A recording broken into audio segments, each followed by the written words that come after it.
for letting me. Nick, thank you. Thank you again, man. That's what it's all about. Now my beard's gonna run. Thanks, guys. Kevin, he was saying that it was because of you and the rest of the guys. Well, it got to a point where we couldn't stand the person he was becoming. Mm-hmm. He wasn't the same person. He wasn't Alex. He was some, whatever, AJ the rock star. And he wasn't the guy we knew and grew with. And I didn't want to be around him anymore. I couldn't stand him. And it had reached a point where he was totally unreliable. He was lying. He was just not a good human being. Not showing up for rehearsals. Not showing up for rehearsals. Not showing up for anything. Lying.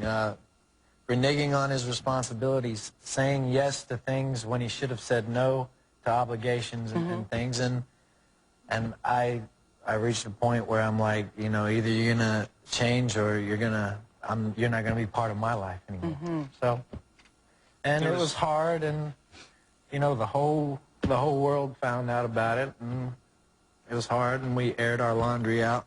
We living in the spotlight, try to keep things tucked under, you know. And Kind of hard to do. yeah. Kind of hard to do if you're knocking the door in. And so how does it feel to be here to see him today? I'm proud of him. It's good to...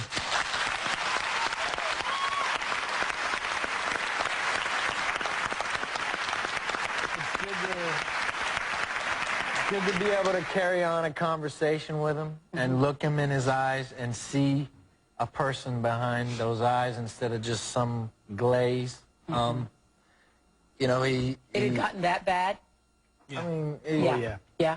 Brian? Yeah. Oh, yeah. He just looked dead. Just looked dead. What do you want to say about what had happened? I was just going to interject. Kevin and myself and Nick, we were rehearsing in Florida for the Black and Blue tour.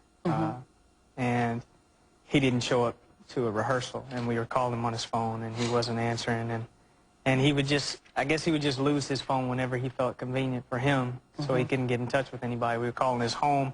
He only lived 5 minutes from the rehearsal hall. So Kevin and myself and Nick actually broke into his home in Florida.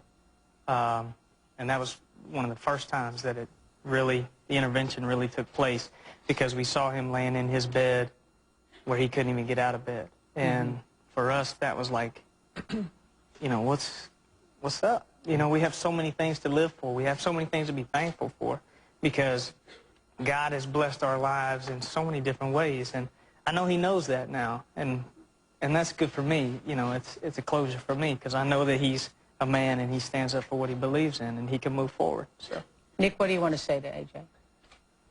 You know, the thing about AJ that I have been able to learn, and I think that's, you know, what this is all about, where we're all sitting here, is because we want to learn from people's experiences and be able to not make the same mistake twice. Right.